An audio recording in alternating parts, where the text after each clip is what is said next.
जब लगने लगे कि अब सारा कुछ खत्म हो गया, अब तो कुछ बचा ही नहीं इस जीवन में, तो जब आप गलत कदम उठाने की आपका मन बन रहा हो तो थोड़ा रुक जाए और ठंडे दिमाग से शांत होकर सोचे कि शायद आप अभी तक जिस काम के लिए मेहनत कर रहे थे उससे बेहतर के लिए आप बने हैं। तो नमस्कार, मैं निहारिका किसले, स्वागत है आप सभी का हमारी कहानियों की दुनिया में। अभी तक आप लोगों का खूब सारा प्यार मिला है, आशा करती हूँ आगे यूं ही मिलता रहे। तो आज की नई कहानी है एक नौजवान युवा की, भरत, जो कि बहुत ही पढ़ने लिखने में अच्छा था। उसकी पढ़ाई बहुत अच्छी थी, अब नौकरी की तलाश में था। वो जो भी एग्ज़ाम देता उसमें पास हो जाता, लेकिन आखिरी एग्ज़ाम इंटरव्यू जब देने जाता तो उसमें वो सेलेक्ट नहीं हो पाता और वर्षों इसी तरह से चलता रहा।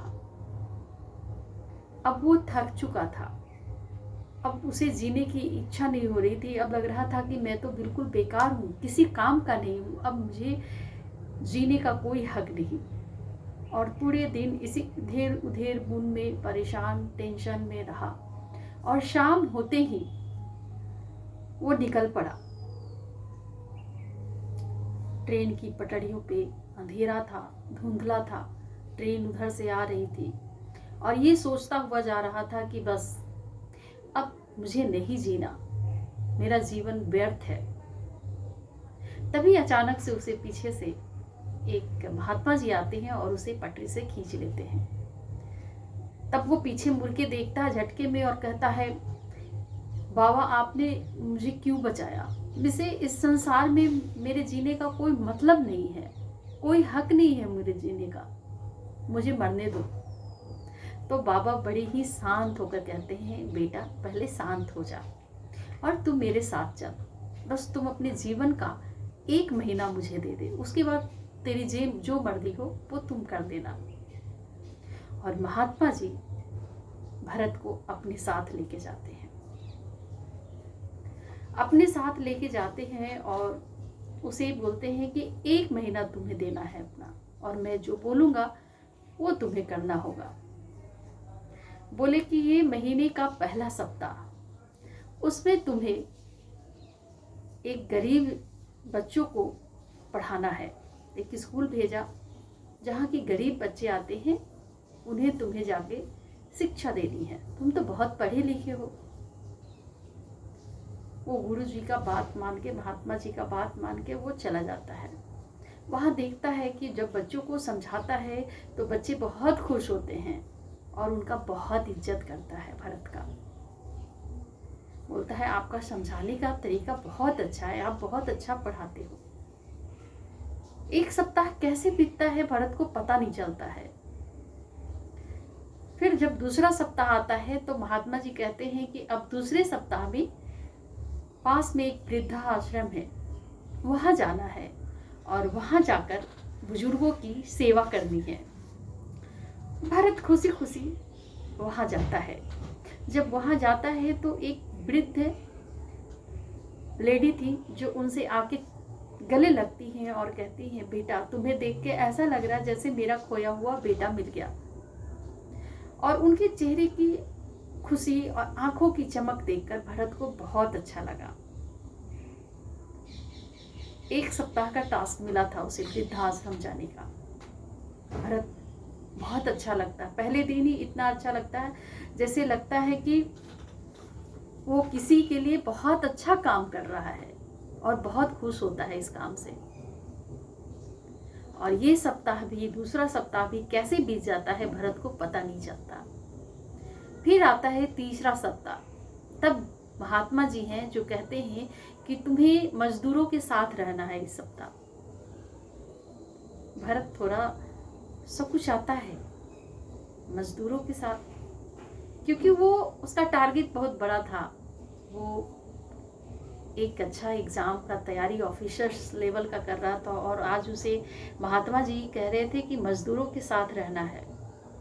पर जब महात्मा जी का ये आदेश था तब तो उसे मानना ही था।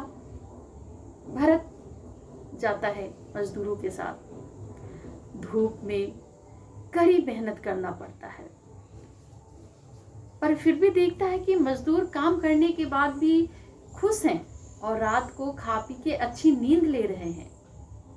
तब वो वहां भी उसे एक सीख मिलती है कि इतनी मेहनत के बाद भी ये लोग इतने खुश हैं और आज में जी रहे हैं। कल की चिंता नहीं है उन्हें, बस आज की चिंता है। ये बात भरत को बहुत अच्छी लगी। तीसरा सप्ताह भी कैसे बीत गया भरत को पता नहीं चला। अब आया चौथा सप्ताह और आखिरी सप्ताह। तब महात्मा जी ने कहा कि रोज सुबह सूरज की तरफ देखना है और 3 बातें लिखनी है। पहली बात ये कि आप किसके लिए जी रहे हो, और दूसरी कि आप किसी के लिए क्या अच्छा कर सकते हो, और तीसरी बात कि मैं किसका आभारी हूं। तो भरत पहले क्वेश्चन का जवाब लिखा कि मैं उन बच्चों को के मुस्कान के लिए जीता हूं जो मेरी वजह से हंस सके, खुश हो सके, और दूसरा मैं किसी भूखे को खाना खिला सकूं, और तीसरा जवाब देता है कि मैं अपने इस सांस के लिए आभारी हूं कि मैं जिंदा हूं।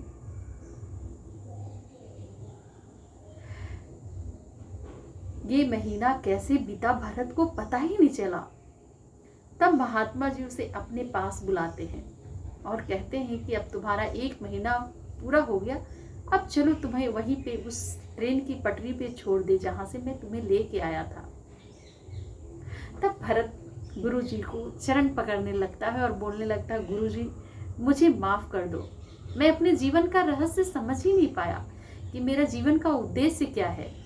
वह उस चीज के लिए अपने जीवन को खत्म करना जा रहा था जो मैंने जिया ही नहीं, और आपने मेरे जीवन का मकसद बता दिया, जीने का मकसद दे दिया, और वो मरने से मना कर दिया।